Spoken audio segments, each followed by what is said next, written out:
नमस्कार, मैं हूं आपके साथ अंकिता पाल। ब्रीडिंग की शुरुआत करते हैं। लखनऊ के पीएनटी ग्राउंड राजाजीपुरम में आपको बता दें कि उपराष्ट्रपति जगदीप धनखड़ ने अटल स्वास्थ्य मेले का उद्घाटन किया है। इस दौरान लोगों को भी संबोधित किया। क्या कुछ कह रहे हैं आपको सुनवाते हैं। जो स्वच्छ देश की ओर जा रहा है, 50% की जनसंख्या को तब लोकसभा और विधानसभाओं में 1/3 प्रतिनिधित्व मिलेगा। ये बहुत बड़ा क्रांतिकारी कदम है। पूरी दुनिया अचंभित है और ये आरक्षण हॉरिजॉन्टल और वर्टिकल है, सामाजिक न्याय का प्रतीक है। ये मैं इसलिए कह रहा हूं कि सुषमा जी आपके यहां से मेल है। आनंद द्विवेदी जी अध्यक्ष लखनऊ महानगर, भाई नीरज, इस कार्यक्रम की जानकारी मेरे को सबसे पहले तब हुई उनके जीवन काल 2013 में, जब भारत की अर्थव्यवस्था चरमरा गई थी। आज वो भारत दुनिया के शिखर पर जा रहा है, तीव्र गति से जा रहा है। हमारी अर्थव्यवस्था ने कनाडा को पीछे छोड़ा है, यूके को पीछे छोड़ा है। तो बढ़ते हैं आगे। प्रधानमंत्री नरेंद्र मोदी ने गुजरात के सूरत में डायमंड बोर्स का उद्घाटन किया है। आपको बता दें कि इस दौरान वहां पर मौजूद लोगों को भी संबोधित किया। क्या कुछ कह रहे हैं आपको सुनवाते हैं। आपको बता दें कि सूरत डायमंड बोर्स का उद्घाटन किया गया। पीएम नरेंद्र मोदी ने यहां पर उद्घाटन किया है और साथ ही पीएम नरेंद्र मोदी ने अपना संबोधन भी किया है। परिवार સાથે ગાડી ખાતો હોય અને મોજી એવો સાહેબ કે નાકા પરનું સર્કલમાં અહીંયા આટો મારવા ના જાય, પણ વિશ્વ આખું ફરે.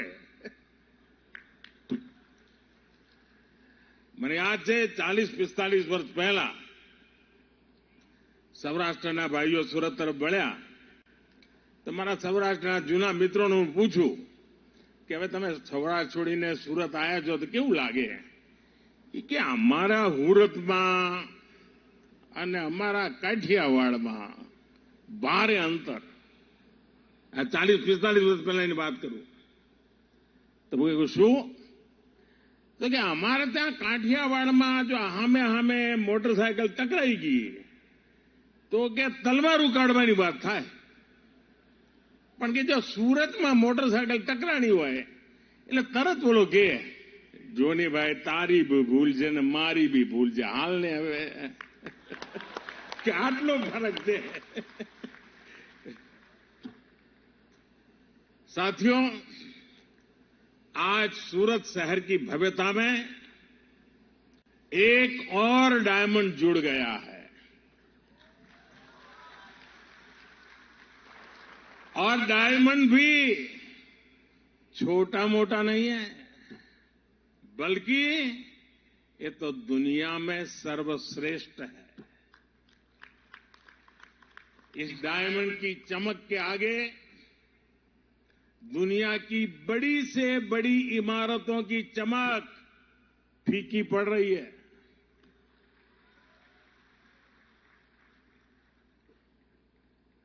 और अभी वल्लभ भाई, लालजी भाई पूरी नम्रता के साथ अपनी बात बता रहे थे और शायद इतने बड़े मिशन की सफलता के पीछे उनकी ये नम्रता, सबको साथ लेने का स्वभाव, इसके लिए जितनी बधाई मैं इस टीम को दूं उतनी कम है. वल्लभ भाई ने कहा कि मुझे 5 ही मिनट मिला है, लेकिन वल्लभ भाई आपके साथ तो किरण जुड़ा हुआ है और किरण में पूरे सूर्य को समझने का सामर्थ्य होता है और इसलिए आपके लिए 5 मिनट एक बहुत बड़ी शक्ति का परिचय बन जाती है. अब दुनिया में कोई भी कहेगा डायमंड बुर्स तो सूरत का नाम साथ आएगा, भारत का नाम भी आएगा। सूरत डायमंड बुर्स भारतीय डिजाइन, भारतीय डिजाइनर्स, भारतीय मटेरियल और भारतीय कॉन्सेप्ट के सामर्थ्य को दिखाता है। ये बिल्डिंग नए भारत के नए सामर्थ्य और नए संकल्प का प्रतीक है। मैं सूरत डायमंड बुर्स के लिए डायमंड इंडस्ट्री को, सूरत को, गुजरात को, पूरे देश को बधाई देता हूं।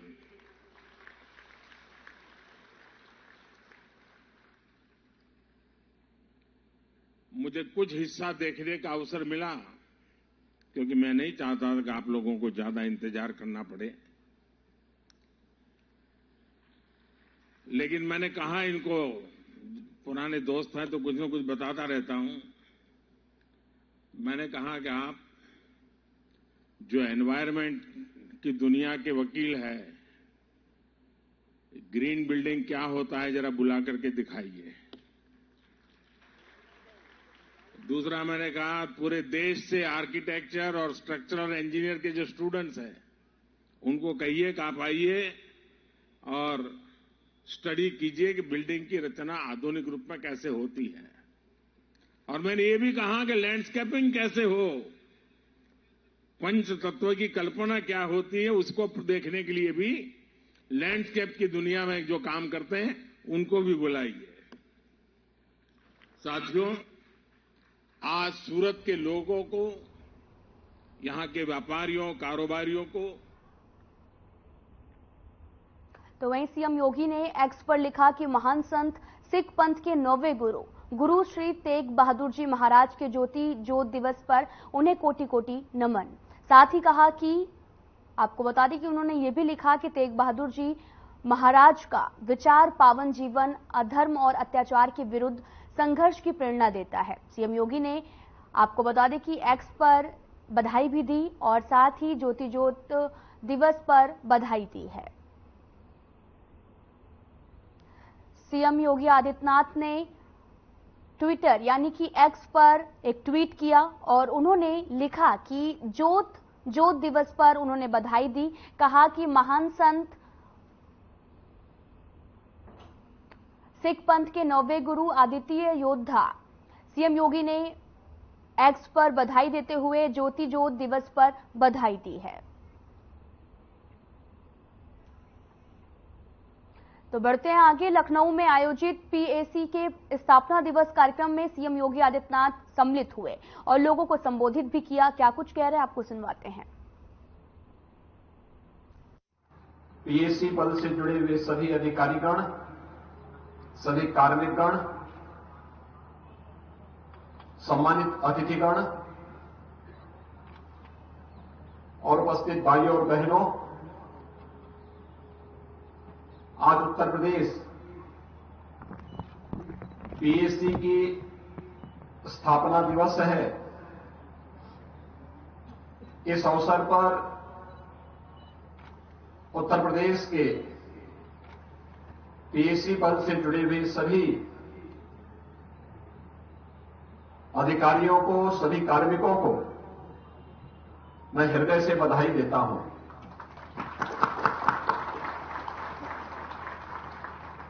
हम सब जानते हैं उत्तर प्रदेश पीएसी का अपना एक गौरवशाली इतिहास है।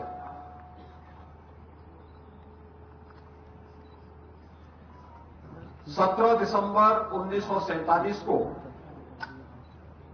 मिलिट्री पुलिस का नाम बदल करके पीएसी किया गया और उस समय United provisional armed constabulary act 1948 के तहत इसका विधिवत गठन हुआ।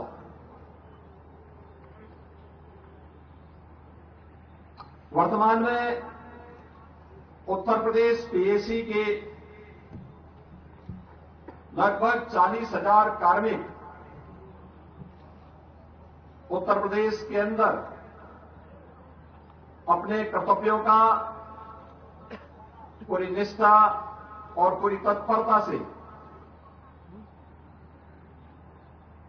निर्वहन करते हुए राज्य के अंदर कानून व्यवस्था की बेहतर स्थिति बनाने में अपना योगदान दे रहे हैं।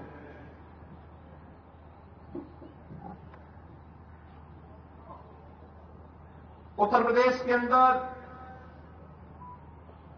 न केवल सभी प्रकार के धार्मिक और सार्वजनिक कार्यक्रमों को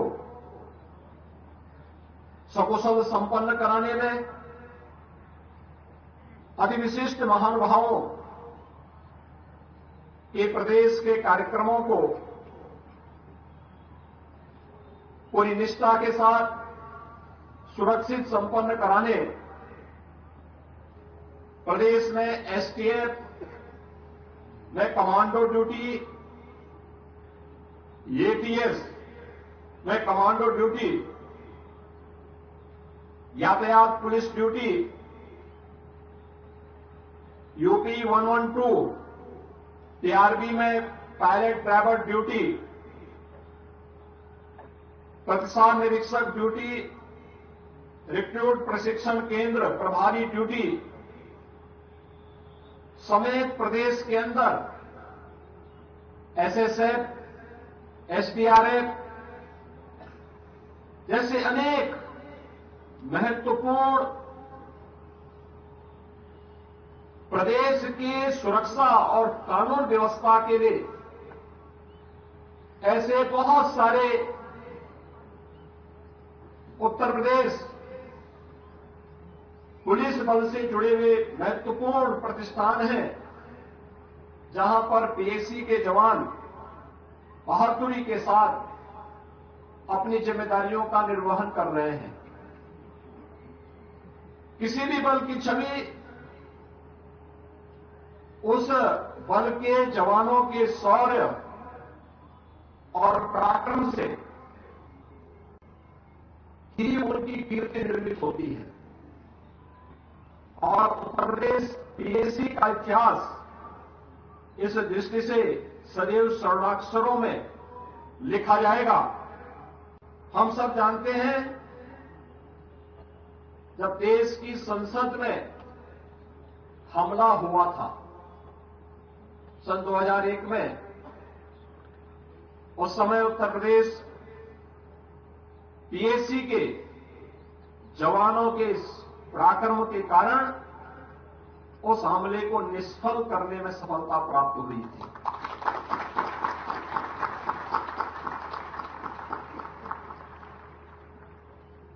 उन सभी हमलावरों को और बहादुर जवानों ने अपने शौर्य और पराक्रम से मार गिरा करके उनके मंसूबों पर पानी फेरने का काम किया था। यही नहीं, देश की आस्था के प्रतीक श्री राम जन्मभूमि पर जब आतंकी हमला हुआ था, तब भी उस हमले को निष्फल करने का कार्य उत्तर प्रदेश पीएसी ने ही किया था और उनके मंसूबों को विध्वस्त करने का काम किया था। लेकिन उत्तर प्रदेश पीएसी के इस गौरवशाली कार्यों और प्रदेश में बेहतर सुरक्षा और कानून व्यवस्था की बेहतर स्थिति को बनाए रखने में किए गए अप्रतिम योगदान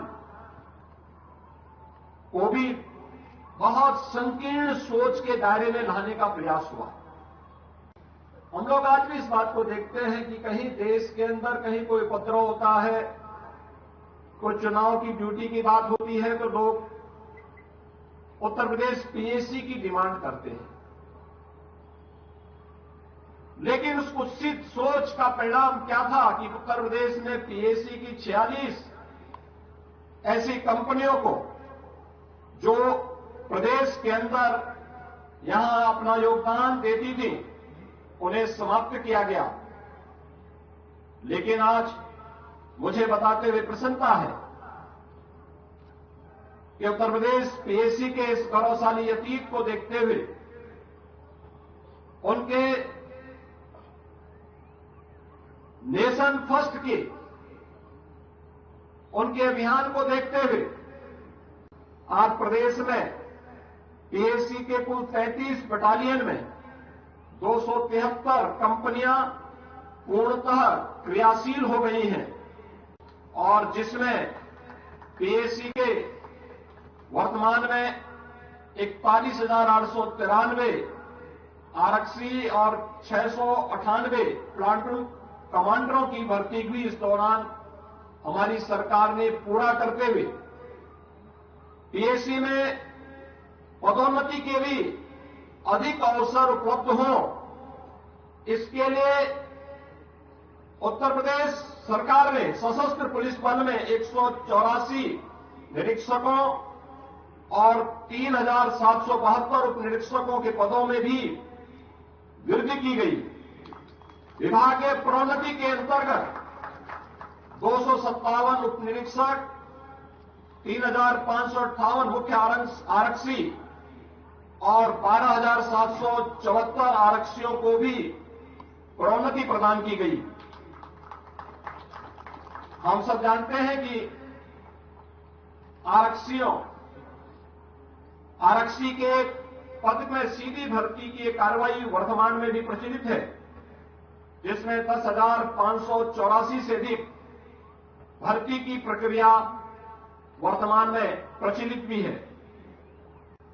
पीएससी बल का अत्याधुनिक अस्त्र शस्त्रों, एसएलआर एवं इंसास राइफल तथा दंगा निरोधी उपकरणों यथा multi cell launcher, anti riot gun व टीयर गैस गन से सुसज्जित भी प्रदेश के अंदर किया गया।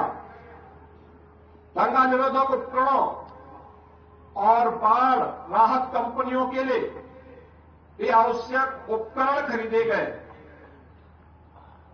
पीएससी जवानों की दैनिक उपभोग का भी उनकी गुणवत्ता युक्त सामान और वस्तुएं बाजार मूल्य से कम दाम पर उपलब्ध कराने के लिए 13 मास्टर कैंटीन और पीएससी वाहनी यानी जनपदीय पुलिस लाइन में कुल 102 सब्सिडियरी कैंटीन भी वर्तमान में संचालित है। पुलिस कल्याण योजना के अंतर्गत जवानों के बच्चों को न्यूनतम शिक्षण शुल्क पर उत्तम शिक्षा प्रदान करने के उद्देश्य से 31 पुलिस मॉडर्न स्कूल स्थापित हैं और मुझे बताते हुए प्रसन्नता है कि हाई स्कूल और इंटरमीडिएट की इनकी परीक्षा परिणाम 90% से अधिक देखने को प्राप्त हुए हैं। पुलिस मॉडर्न स्कूल के इंफ्रास्ट्रक्चर और नए पुलिस मॉडर्न स्कूल के निर्माण और फर्नीचर क्रय हेतु भी प्रदेश सरकार ने आवश्यक धनराशि की स्वीकृति की है। इसके अलावा पीएससी के जवानों हेतु आवासीय सुविधा सुनिश्चित करने के लिए पीएससी की 33 में से 31 वाहनियों में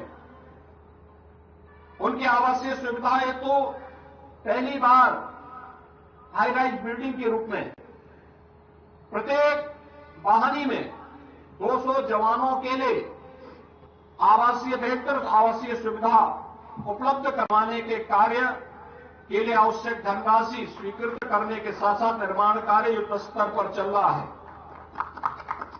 प्रदेश में महिलाओं को भी बल में स्थान प्राप्त हो, प्रदेश ने पीएससी की 3 महिला बटालियन लखनऊ, गोरखपुर और बदायूं में वीरांगना उदा देवी, वीरांगना झलकारी बाई, वीरांगना अवंती बाई के नाम पर स्वीकृति दी है और इनमें कार्य भी प्रारंभ हो चुका है। पहली बार कुशल खिलाड़ियों को भी उत्तर प्रदेश पुलिस बल का हिस्सा बनाया गया है और मुझे बताते हुए प्रसन्नता है कि 2% कुशल खिलाड़ियों की भर्ती, जिनमें 500 से अधिक खिलाड़ियों की भर्ती अब तक संपन्न हो चुकी है, वह उनमें से कुछ खिलाड़ियों का प्रदर्शन अभी कुछ देर पूर्व हम लोगों ने यहां पर देखा भी है। प्रदेश के अंदर राज्य आपदा मोचन दल बल की भी, एसडीआरएफ की भी एक बटालियन का सृजन किया गया है, जिसमें 6 कंपनियां और 18 टीमें शामिल हैं। इनमें से 3 कंपनियां अर्थात 9 टीमों को क्रियाशील भी कर दिया गया है। शेष 3 कंपनियों को शीघ्र क्रियाशील करने के प्रयास किए जा रहे हैं। 3 अतिरिक्त कंपनियों के उपयोगार्थ मोटर बोट्स और अन्य जितने भी इक्विपमेंट हैं, इसके लिए भी राज्य शासन ने अब आवश्यक धनराशि पहले ही स्वीकृत कर दी है। बाढ़ और अन्य आपदाओं के दौरान कई मौकों पर पीएसी के जवानों ने जान माल की भारी क्षति को बचाया है। इस वर्ष पीएसी के बाढ़ राहत टीम और एसडीआरएफ के अथक प्रयास परिश्रम से 175 बच्चों समेत 1008 लोगों को उनके पशुओं के अमूल्य जीवन की रक्षा के साथ ही 20,000 से अधिक बाढ़ पीड़ितों को सुरक्षित स्थानों पर पहुंचाने में योगदान दिया है। मैं आज के इस अवसर पर राज्य सरकार की ओर से सभी जवानों को इस बात के लिए आश्वस्त करता हूं कि सरकार हमेशा आपके हितों को सदैव प्राथमिकता पर रखी है और आपकी व्यावसायिक दक्षता, आपके कार्यों की गुणवत्ता और कल्याण, आपके मनोबल को ऊंचा उठाने के लिए सरकार निरंतर न केवल पूरी प्रतिबद्धता के साथ बल्कि संवेदनशील तरीके से इन कार्यक्रमों को आगे बढ़ाने का कार्य कर रही है।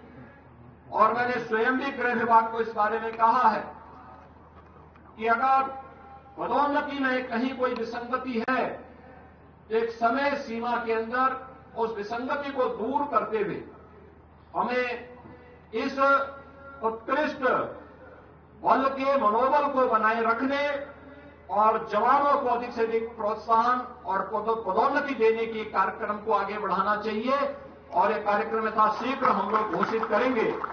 इस अवसर पर एक बार फिर से, जब पीएसी अपनी स्थापना के 76 वर्ष पूरा करके 77 वर्ष पूरा कर चुकी है, उन स्थितियों में हम सबको ये ध्यान में रखना होगा कि आने वाले समय के लिए जब ये देश अपनी आजादी का 100 वर्ष पूरा करेगा, तो संजोग से वही वर्ष उत्तर प्रदेश पीएसी की स्थापना का 100 वर्ष पूरा होगा। शताब्दी वर्ष के एक बड़े लक्ष्य को लेकर के उत्तर प्रदेश पीएसी को आगे बढ़ना है और इस रूप में जिसमें शौर्य और पराक्रम के साथ साथ व्यावसायिक दक्षता में अपने आप को तैयार करना, शारीरिक और मानसिक दोनों तरीके से हम उसके लिए अपने आप को तैयार कर सकेंगे। इस दृष्टि से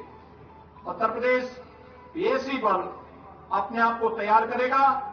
आपकी इस स्थापना दिवस के अवसर पर मैं एक बार फिर से उत्तर प्रदेश पीएसी बल के सभी अधिकारियों और सभी कार्मिकों को, उनके परिवारजनों को हृदय से बधाई देते हुए अपनी शुभकामनाएं देता हूं। धन्यवाद। जय हिंद। फिलहाल इस बुलेटिन में इतना ही। नमस्कार।